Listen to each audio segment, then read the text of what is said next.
and scare him away.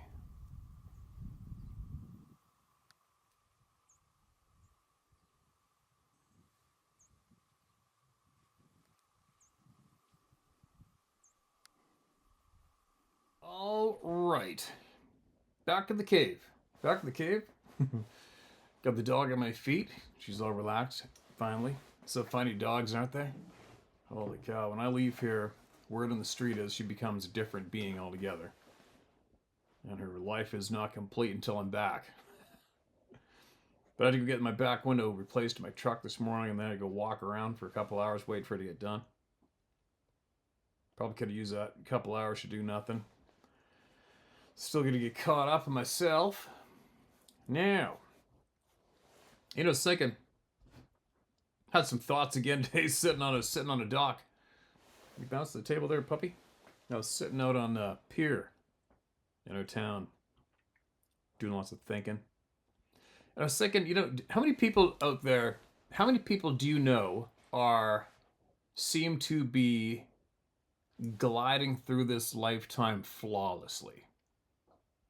What do I mean? I mean, I don't mean gliding through this lifetime daily flawlessly, abiding by the system, if you know what I mean. I mean, there's a lot of people that are doing the right thing, right? Go to school, they get in the popular clubs of people, they go to school, they go to university, they go to college, they go to wherever, they get their degrees, they do the right job, live towards pension, everything seems perfect. That's not what I'm talking about. I'm talking about, like, actually going through this lifetime content, absolutely aware, full of true knowledge, making the right choices for themselves, their family, their health, their day-to-day, the time they spend day-to-day being alive. What am I trying to say? It's just, I'm probably being a little confusing. I know so many people, friends of mine, acquaintances that I have a lot of respect for. They're great at their craft. They're super intelligent, super good at some things. And then email other things that just gap right out, and they're absolutely just makes you go, what the fuck did I just see? How can they be doing that? What's wrong with their heads? Do you know what I mean? It seems that I don't think I know anybody who I observe going through this lifetime and they seem to be killing it. Meaning, I don't know what I mean. I mean, they don't do things that make you question their sanity. Do you know what I mean? Whether it be health-wise or relationship-wise. That's the dog scratching, if you can hear her. There's so many people I know who do absolute amazing things, but at the same time do absolute insane things that make you go, how the F are they gapping out that fiercely? And it's making me wonder, like, I don't know too many people who are gliding along through this lifetime day to day, killing it on all categories across the board. Like, absolutely killing it. You can watch them and think, holy cow, man, they really got it going on. Very aware, very smooth. They know exactly what they're doing, where they're going. They utilize all their time correctly. They're making all the right choices. I don't think I know anybody, myself included. You know what I mean? Like, do you actually know somebody who's just got it going on between their ears and day to day with everything? Not too many. I guess I might sound a little confusing if I don't explain specific scenarios, but I'm not going to do that. I just found it odd today, a little frustrated with a few things going on in my life with people I know, and I start to wonder, well, who else do I have in my life that is making all the correct decisions and killing it in life? And I really had to think and think and think, and I don't think I've come up with anybody. How about you guys? Except my doggy here. She seems to be killing it, huh? You're doing pretty good. Aren't you, Bubby? Okay, you know the routine. You can hang out with me. You gotta hang out and be content. And you can't keep grabbing my arm and putting my hand in your mouth. Look. Where are you? There you are. See? She's not leaving me alone. Are you? Hmm? I think she knows the camera's on her. Hey, Bubs. Yeah. She's like, you just got home. I waited for you. Now you have to play with me. Right? Huh? Okay, you gonna let me read? Are you? Hey, Bubs? All right. Okay. Okay, don't pick on me, all right? She was out in the shop protecting Sarah's elk head, which I still have to skin out. Now I should put her back out there. Now, that's my babble. I sat on the pier going through a whole pile of emails. And you would not believe how many I have. Now listen to this. Hold on, I gotta let the dog out. She wants to go play with that elk. All right.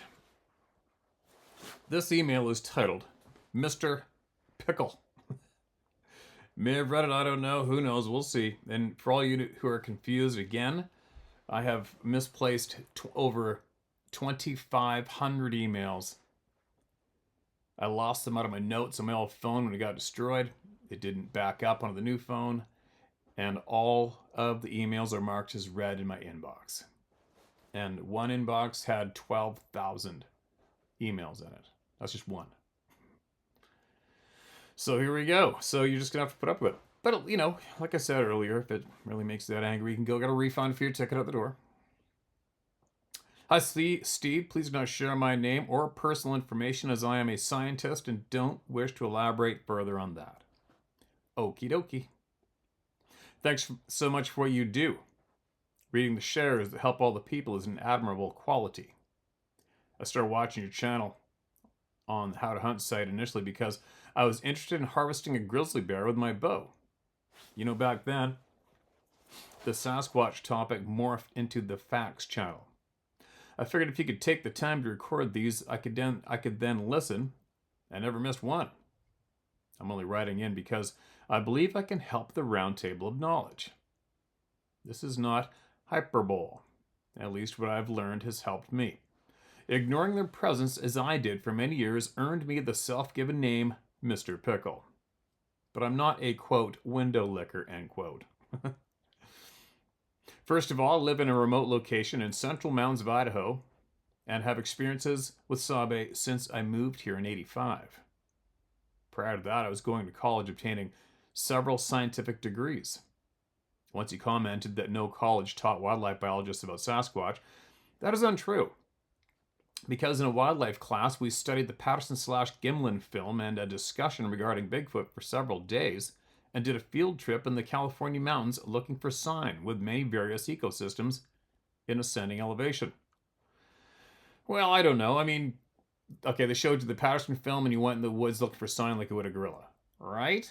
But I'll guarantee you they didn't teach you about becoming invisible, trackways ending, being up to 1,500 pounds, eyes glowing in the dark, using telepathy, etc., etc. So that would probably back up me saying they didn't teach you shit about them.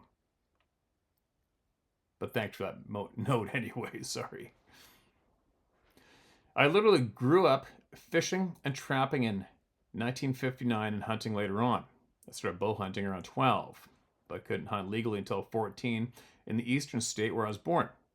I mention this because with my trapping money as a kid, I bought a Super Magnum 48 bear bow. That has bearing later.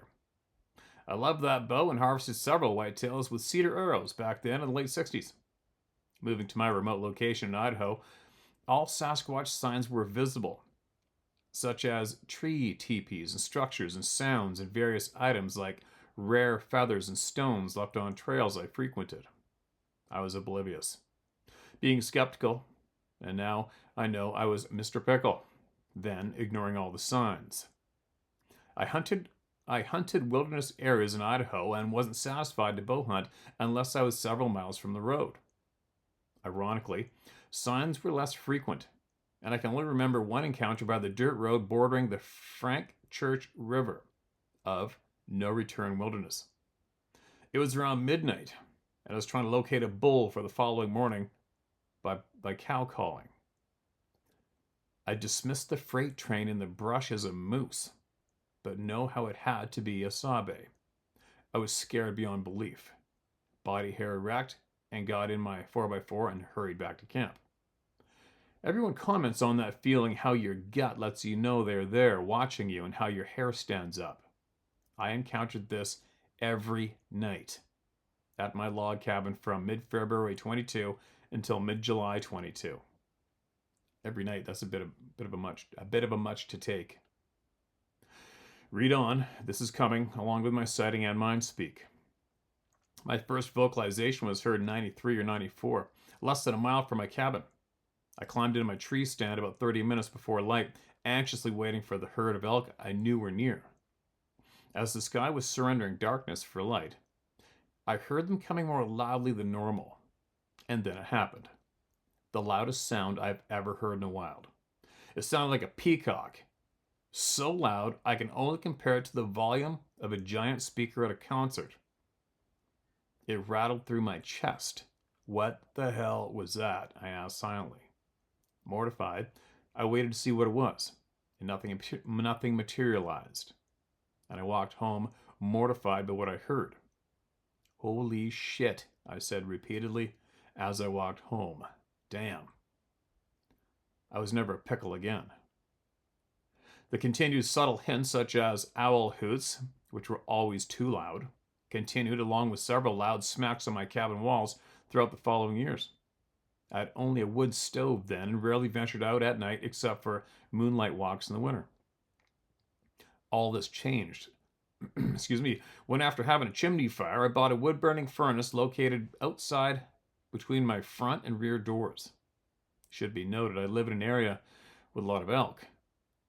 Not a week goes by except mid-January I don't see elk on the road to my cabin. After installing it and adding wood at night, they started to visit. And I felt that being watched feeling came from either wolves or cougars. I thought it might be a sabe, but mind speak hadn't started yet.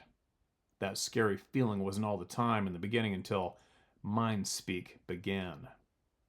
Initially, it started when they visited within my subconsciousness in that state before going to sleep and being awake.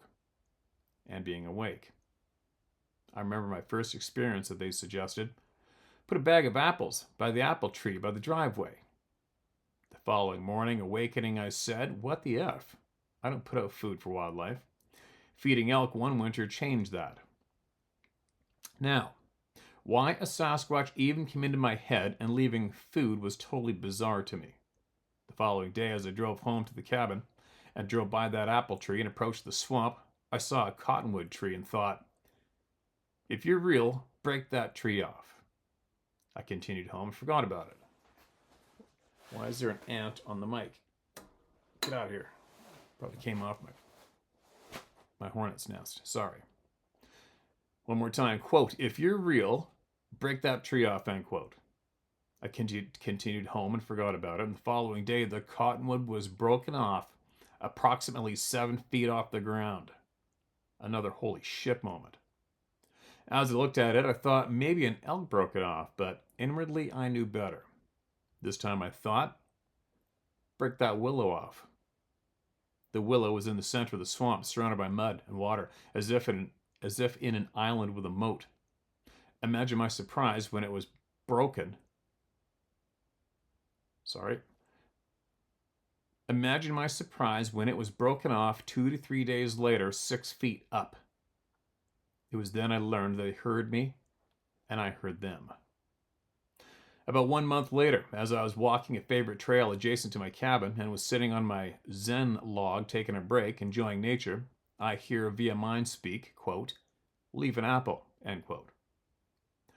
Well, I had one in my backpack and I took it out and promptly ate half of it. And then I thought, quote, leaving it under this rock, end quote.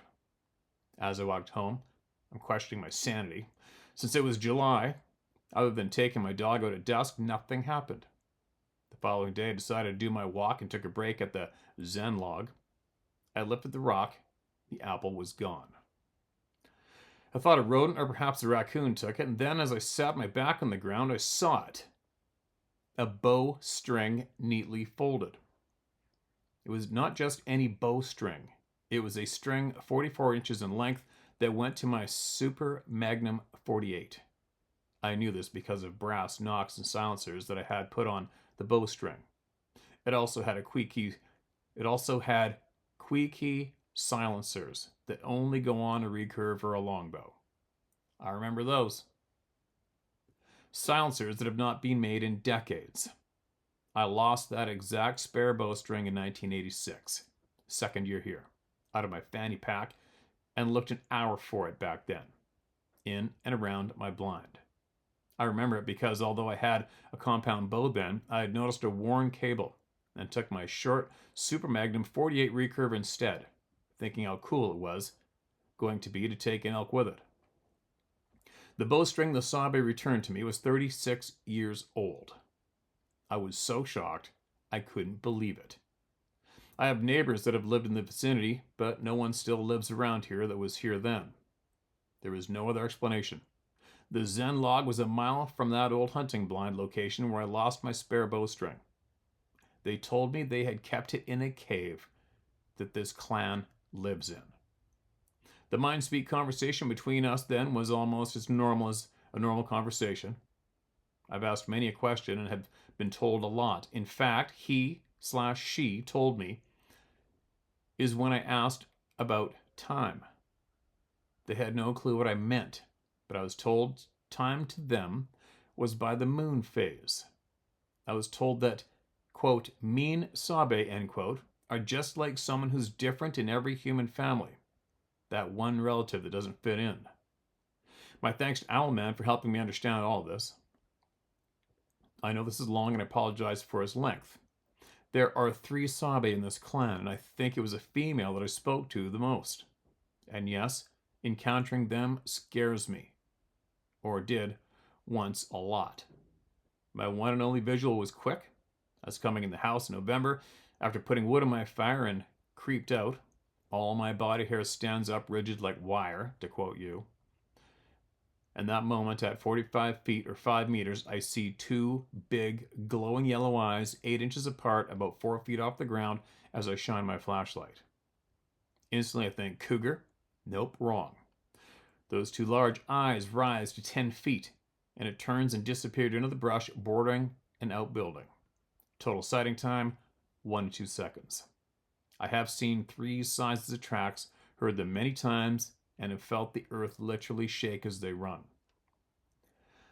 I could continue to write a novel about their thoughts on us, dogs, fires, and encroachment, but my purpose was to share, to help us, the round table of knowledge. I noticed by accident they never came to my cabin in the front for 3 to 4 years. I really didn't put it together until recently. I had that 3 to 4 years not knowing why, when they quit scaring me almost to death every night for months, and when the night is silent whenever they're here, I figured it out, or might have. My cabin is 2 stories, and I installed a transmitter for my atomic clock out front 3 to 4 years ago. Then last year I installed another out back. Now, I still hear them, but about 300 to 400 yards away. The atomic clock operation is low frequency, 60 kHz, that's hertz? I thought it was just hertz. In the range known as LF, and it repelled them. The WWVB signal can't carry audio, only binary code or digits / bits. My bet, Sabe hear it. Someone being bothered needs to try this besides me. It was a total accidental discovery. I hope I am right, because it could keep many remote homes safe. I hear peepers and all the night sounds again. Who knows? This could be all a coincidence. My wife said tonight she has not heard one in 2 years. For me, last November 12th, I went to hunt my pop-up blind with a special rare muzzleloader deer tag, and a pine tree 4 to 5 inches thick was broken off 10 feet in front of my blind, 6 to 7 feet up, and the discarded top was in the front of my blind. I figured they did this because I had killed a bull elk a week earlier. As I headed back home that day with my pop-up blind, I noticed one last thing. A 22-inch track that made me quicken my pace. I hunted with that muzzleloader, and I just went out at legal shooting light. They don't stop this geezer from hunting. It's what I live for. I never leave the house without my dog. Signed, Mr. Pickle. There you go. Quite the email, Mr. Pickle. There's a whole pile of questions that could be shotgunned at your butt, right? Conversations.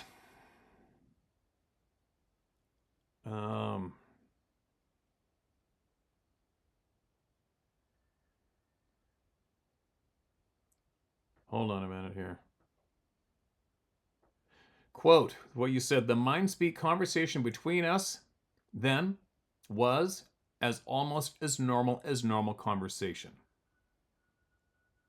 I have asked many a question and have been told a lot. All right. Let's hear it. Let's hear it. I mean, that obviously, if you've been here for a while, that is going to be what myself and probably 110% of the audience is after. That. So what do you say? If you have time, or even, you know what? Who knows? Maybe if we could both line it up, we could do the Zoom thing, and you could speak it out in language here, in plain English for all to hear if you want. Actually, no, you got to stay unknown. Well, email it in. I want to hear these conversations. You know what? So far, 100% of the people who allegedly have conversations with these people currently have not given us anything really that we don't already know. Nothing. Nothing of any substance. Nothing that can really slam home some puzzle pieces, you know? Nothing. How do they make themselves unseen to our eye? There's one question, just one. If all you, I don't know how many, a dozen of you out there claim to be in conversation with these people, how come you can't answer me that one question? Do you know what I mean? As an example, how come I can't throw that one question out right now to all the people who allegedly are in conversation with these people, and I don't get an answer? Why not? You know what I mean? Dogs. Why do dogs absolutely hate them and are terrified of them? That question's, I think I'd probably say the question, 5,000 times? Not one answer. Nothing. That's a pretty easy question to ask somebody. That should be a pretty easy answer to get back to you if you're allegedly having conversations with these people. Right? So what's up? What's up? You know what I mean? How come nobody is throwing us these answers? This is our basic, obvious questions out of all of you people who speak with these beings.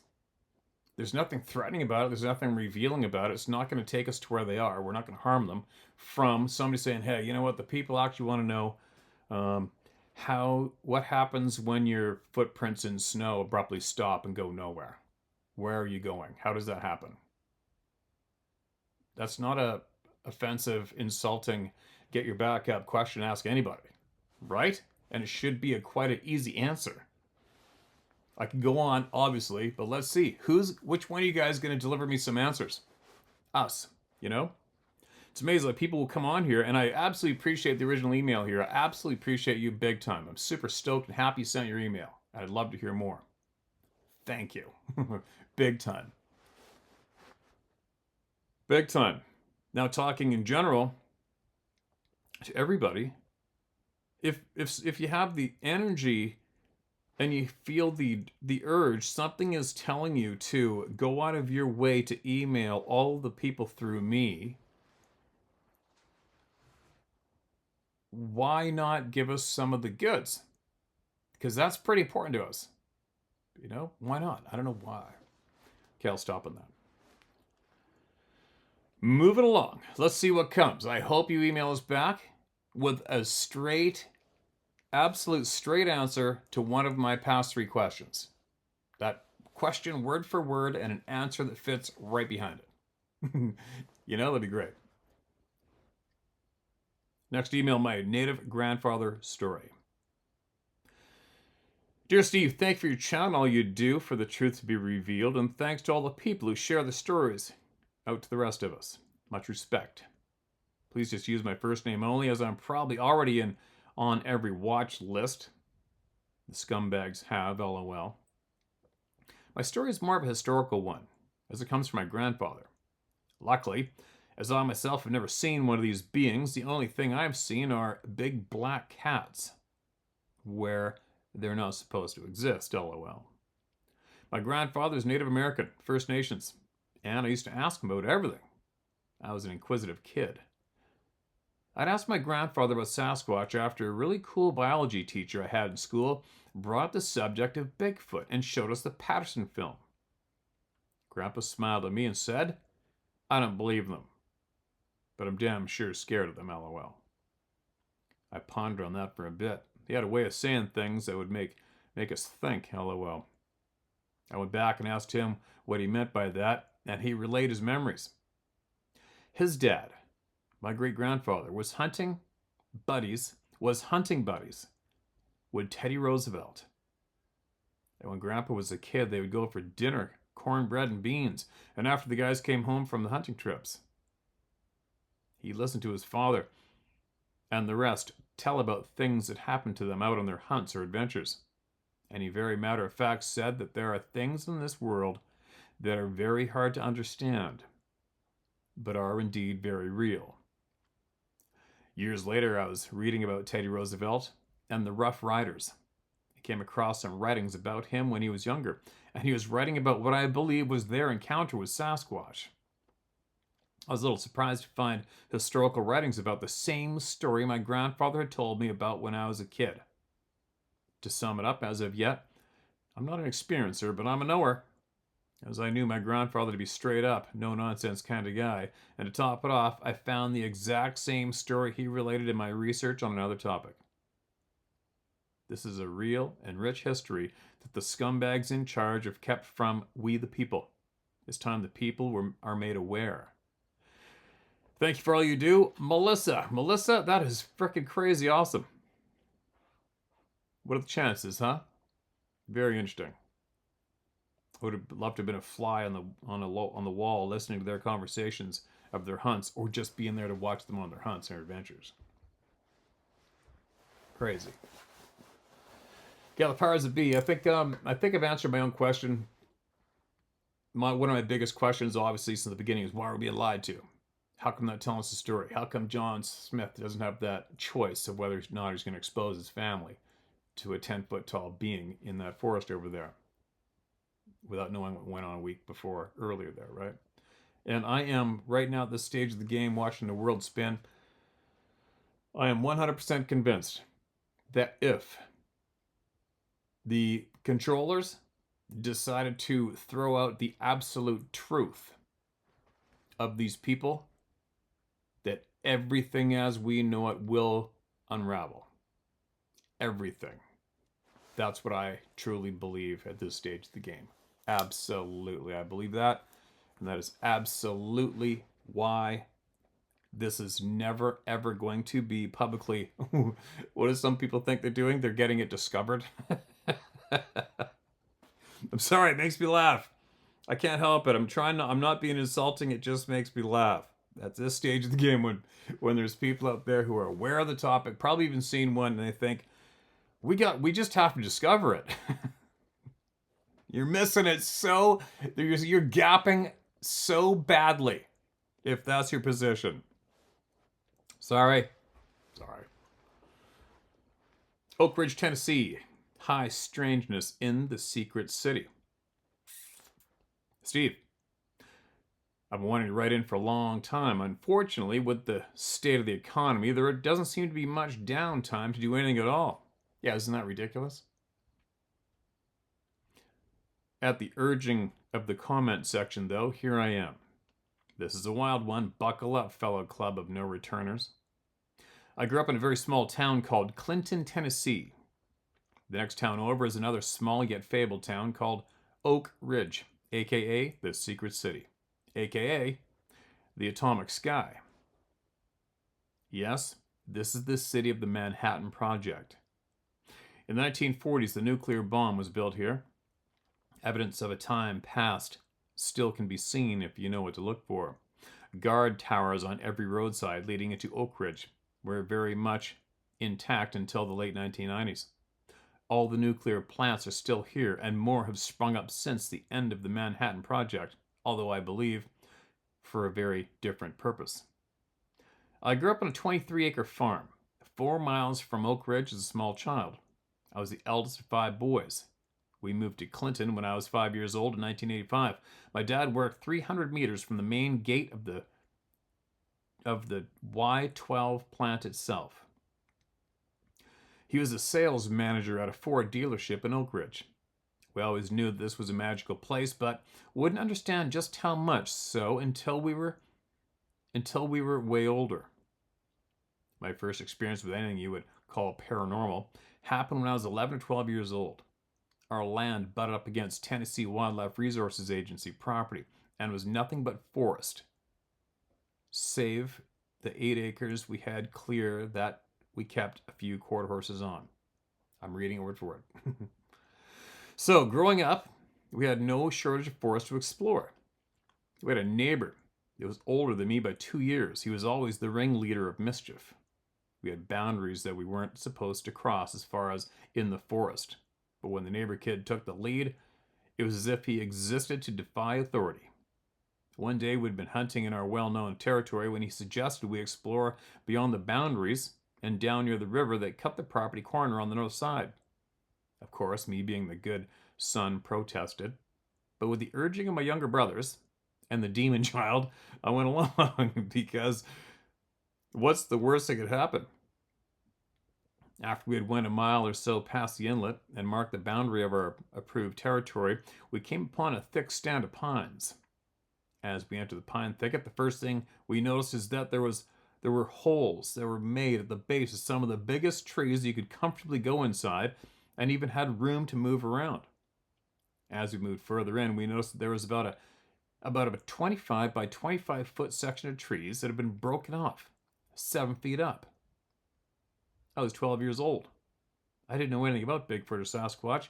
This was in 1992 or 93, and they weren't in the public eye as they are now. As we looked upon the broken trees, I began to have a fear grip me, unlike any I've ever experienced, and apparently for no reason. I made the assertion to the group that we weren't supposed to be there and that something wasn't right. Of course, I was met with the usual jeering that I got whenever I wanted to do something that made sense. They just laughed at me. It didn't matter. I was out of there. As I walked away hurriedly, I heard terrified screams. About that time, I turned to see my younger brothers running toward me. I did not, however, see my neighbor. About 5 seconds later, I saw my neighbor literally flying through the air towards us, and behind him an enormous monster that had picked him up with one hand and thrown him at us. We were at least 20 yards away, and his flight was 15. When he landed, he broke his collarbone, but we didn't know that until we got home because we were running terrified. We never heard it behind us, and I didn't think it gave chase. When we got home, we were forced to tell our parents that he had fallen out of a tree on the East Ridge, so we wouldn't get into trouble for being out of bounds. What were we supposed to tell them? That a 9-foot tall monster with 5-foot shoulders threw Jason at us, and that's how he broke his collarbone? No, I don't think so. My parents were very religious and very bound to what we call, quote, reality, end quote. I don't even know what that is anymore. Needless to say, however, the neighbor didn't want to wander anywhere near there after that. No doubt. As I stated, I didn't think that the monster, that's what we called it, followed us home. And it very well may not have, but about a week later, we were camping in our hay barn and we were talking about it. And as we talked, something began pounding on the tin roof of the barn directly above the loft we were in. It was so loud. We, of course, blamed that on the monster. We ran home again that night, but never heard another peep from the monster. We also didn't go anywhere near that part of the property for many, many years. No doubt. Fast forward 14 years, I was 26, working at the same dealership my dad did and just living my life. My brother, however, had taken an apprenticeship program at Y12 and was working there. He was 4 years younger than me. He came to my house one night and we hit the booze pretty hard. Small town. We like to party. As the liquor started to flow, he began talking about how we had no clue what was really going on around us. I figured he was just drunk and talking crazy. But when we pressed him for specifics, he came out with what sounded like a crazy story at the time. This is getting pretty juicy. At the plant, he said there was an area, well, there were many areas, that are zero access until you get to a certain security clearance. Nothing but scientists and administrators could access these areas. He told us that there was one in particular that was laid out and set up a lot differently than the others. He had to pass this area on a daily basis. One day he was late coming out of his regular area of work and ran into a scientist that was also leaving, that we all knew, because he briefly attended church with us when we went to the church we attended when I was a teenager. He had no clue, nor did I, that he worked there, but he said hello to him as he passed. He said that when he did, the man turned to him and he could tell that he was visibly shaken. My brother said he looked at him with glazed eyes and gave him a really quick, "Hey," looked back down and hurriedly exited the area. This struck my brother as extremely odd because this man was usually very engaging and talkative. We'd known him for quite some time. He was a volunteer for the youth group in our church when we were younger, so we also knew him pretty well. This was confusing to me because when we attended church with him, he told us that he was a professor of biology at the University of Tennessee. My brother, as well as all my brothers, have always been drinkers. We definitely weren't raised that way. Both my parents were teetotalers. Teetotalers? We weren't alcoholics. We just enjoy a few after a long day of hard work. At any rate, my brother frequented a bar at the east end of Oak Ridge probably 3 or 4 times a week. I'm trying to keep everyone in this email anonymous, but I suppose I can name the bar because it is closed now. There were actually 2, both now closed, that we frequented. The Rusty Pelican that sat right on the Clinch River, and the Buffalo Bar and Grill, both on the east end as far away from the plants as you can get and still be in Oak Ridge. My brother told us that 2 or 3 days after he saw our scientist church acquaintance at the plant, he ran into him in the back corner of the Buffalo by himself. He said that he had 3 or 4 empty shot glasses resting on his table, so it was obvious to him he was there to get smashed, not just to relax. My brother ended up at his table making small talk and attempt to catch up. He told us that after a few, the scientist asked him how long he'd been employed at the plant. When he told them he'd been there for a couple of years, our scientist friend got a concerned look on his face and said, through clenched teeth, "That place is pure effing evil." This kind of took my brother off guard, but we deal with a lot of people in East Tennessee that look at nuclear weapons as evil and have this type of attitude towards anything nuclear. We grew up this way, so naturally my brother assumed this is what he meant. Naturally, he asked him if he was so against nuclear research, why did he go work at the plant? The scientist answered with a maniacal laughter and looked at my brother through crazed eyes and laughed, quote, "Oh, wow, you think this is about nuclear weapons?" End quote.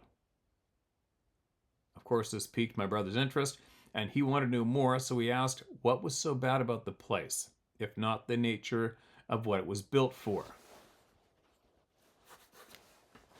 Again laughing, the scientist said, quote, "You have no clue, son, no clue. You wouldn't believe it if you saw it. It would do me absolutely no good whatsoever to tell you." At this point, my brother had a good buzz on as well, so we pressed the issue. "What the hell are you trying to say?" The man of genius, who was presently impaired again, burst out in laughter and whispered an inch from his nose, "I'm not at liberty to say anything, but..." Excuse me. As my brother sat there, at a loss for words, the drunken weirdo grabbed a cocktail napkin and a pen out of his coat. It took him about 3 minutes to draw what was recognized as a map when it was handed back to my brother. At first it made no sense, but when the artist started pointing at out landmarks, it suddenly became clear what they were looking at. The map led to a service road that was used in the early 2000s when that part of the plant was built. Security used it now, but rarely because it was not much more than a rut trail, and four-wheel drive was definitely needed to access the bulk of the road. This wasn't all. He marked oblique markers on the road towards the end of it. At this point, he looked at my brother and smiled and said, "Park away from that obelisks." Obelisks? Sorry, one of those words I haven't heard or read. Obelisks. Obelisks. Walk behind them, and you'll come upon a game trail about 150 yards into the woods. Follow it until you see it. 3 a.m. Wednesday morning. Wear camouflage, and no matter what you see, don't panic or make a sound. You won't make it out of there if you do. About this time, my brother pulled the map out of his pocket and showed it to me. For the first time, I thought he may be telling me the truth. As I looked at it, my brother asked me what I thought. It was Saturday around midnight after the Friday this happened, and I answered, "I think we have a date Wednesday at 3 a.m., my boy." Apparently this interaction really disturbed my brother because he started making every excuse imaginable why he couldn't do it. My simple refute to his protest was simply this. A scientist with top security clearance who we've known for ages laughed in your face when you mentioned nukes and basically told you, if you wanted to know what was really going on, to go here, as I tapped enthusiastically on the map. Find a trail at 3 a.m. on Wednesday and stay quiet no matter what, and you see if you want to make it out of there. Sorry. Find a trail at 3 a.m. Wednesday and stay quiet no matter what you see. And if you want to make it out of there, I'd hate to think we aren't going. This isn't even a debate. We're going. I probably would have too. The work week started as an excitement, and speculation grew for what it was we were in for on Wednesday. I figured we may see some kind of experimental covert black project in action, like lasers or something. To be honest, I don't know what I expected. I'll tell you, I'll tell you this though. No amount of the most outlandish speculation in the universe could have prepared me for what was coming on Wednesday morning. On Monday afternoon, I got to thinking about it, and I realized that my brother didn't specify whether we were supposed to go Tuesday night into Wednesday morning or Wednesday night into Thursday morning. At this realization, I asked him to try to find our mad scientist and have him clarify. Try as he may, he was never able to find him, not at the plant and not either at the bar. Tuesday rolled around, and we decided we were going at midnight to slowly make our way back since my brother was sure he said Wednesday at 3 a.m.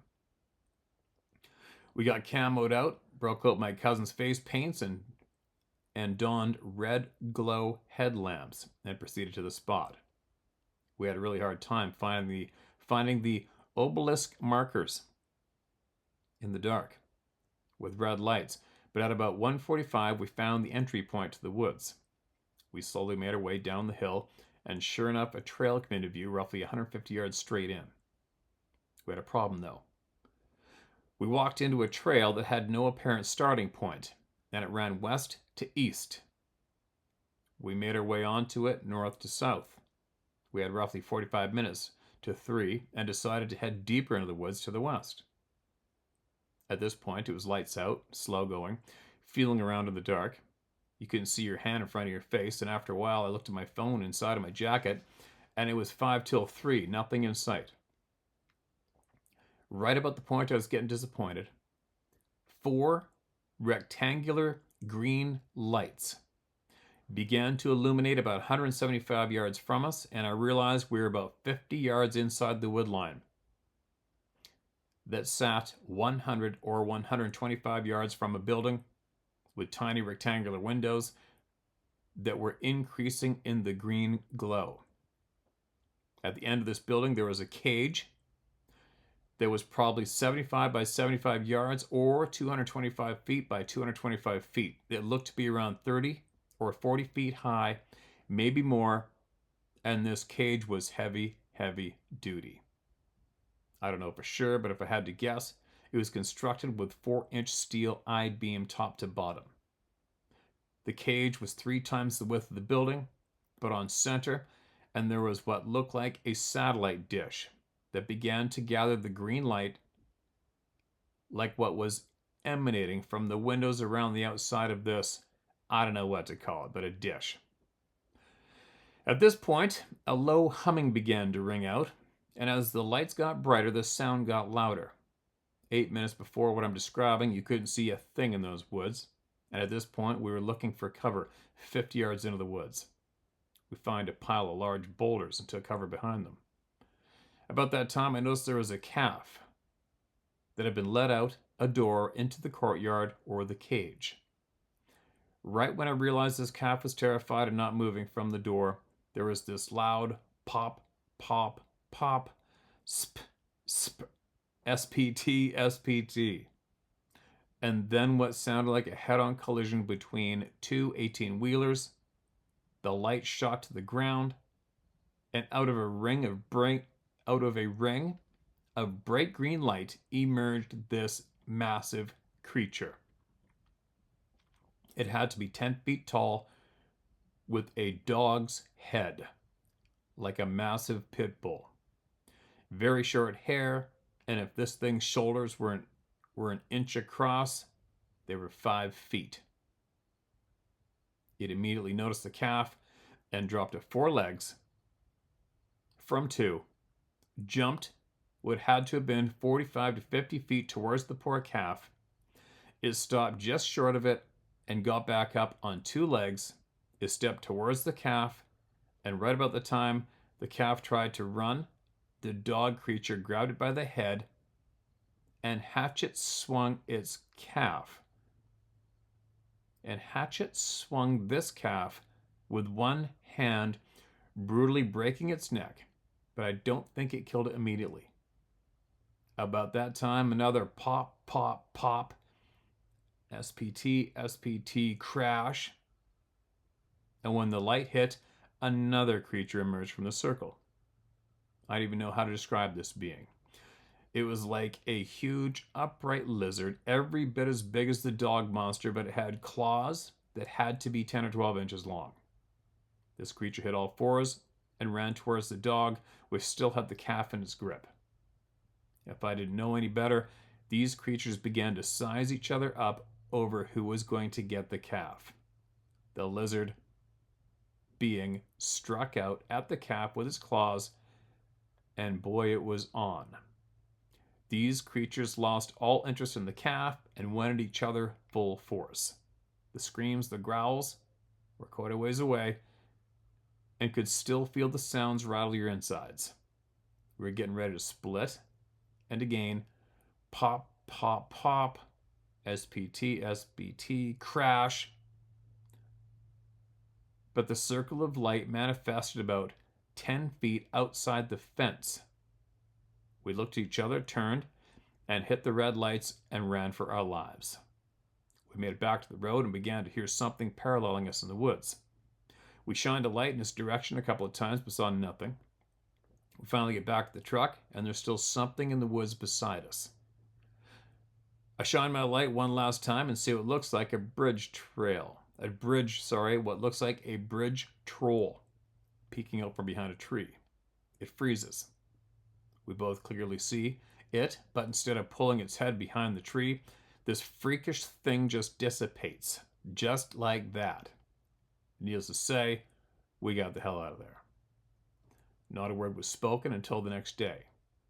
I was working as a regional sales manager for an industrial flooring contractor, and even though I had not 1 ounce of business in Oak Ridge that afternoon, I ended my day there, quote, prospecting territory, end quote, for my sales staff. 5:05 rolls around and I call my brother.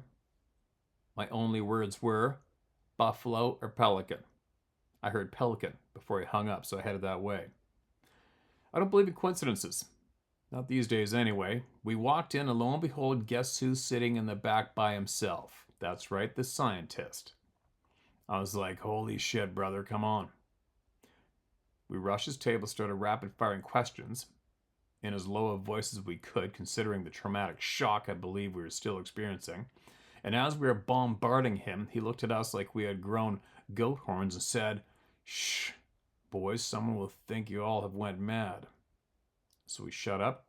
He turns to me and gives me a warm, "Long time no see, son. How's the wife and those two cute little boys? You know you're going to have trouble out of them." Dumbfounded, I answered him, "Fine. We have so many questions." He smiled like a Cheshire cat and said, "No, you do you?" "Well, boys, what can I help you with?" My brother blurts out, through clenched teeth, "What in God's name was that the other night?" He takes a long pull off his beer and answers, "What was what, son?" "What the hell do we see?" He eyed his beer like he was going to fill it with his mind and blew a confused breath and answered, "Well, I'm not sure. Where were you boys? What happened?" My brother seethes, a frustrated, "Are you serious right now? We're at the plant off the access road."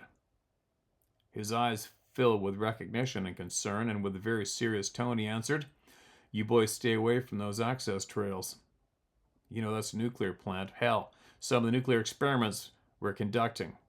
We don't know the amount of radiation produced outside the event zones because it's extremely blotchy and unpredictable. Nuclear energy is nothing to play with, and that is a nuclear plant."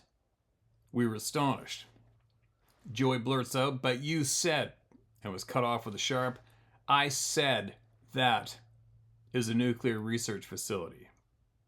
He looks at his watch, grabs his hat, and says, "Great to see you boys. It's getting late and I have an early day tomorrow. Good evening to you both." And with that, he walked out. To this day, we are still so confused about what happened. All I know is what we saw and how we got there. Even if how we got there acts like he has no clue what we're talking about. All I can say for damn sure is there is some wild stuff going on in that secret city, and my life will never be the same. I knew things existed that weren't supposed to because of my Sasquatch experience as a child, but holy shit. I saw another world that wasn't supposed to exist as far as I was concerned. After doing research for many years, I speculate that the green lights in the dish-shaped object were used to open some kind of dimensional door or portal. Other than that, I am to this day at a loss for what we saw that night. My brother quit working at the plant shortly after and started his own construction company. If he were able to confirm to me what we saw, I myself would think... If he weren't able to confirm to me what we saw, I myself would think I was absolutely insane. But after going over the details of that night with him many times, we definitely saw the same things at the same times. We both suffer from symptoms of PTSD from the experience, sleep paralysis, insomnia, some real shit.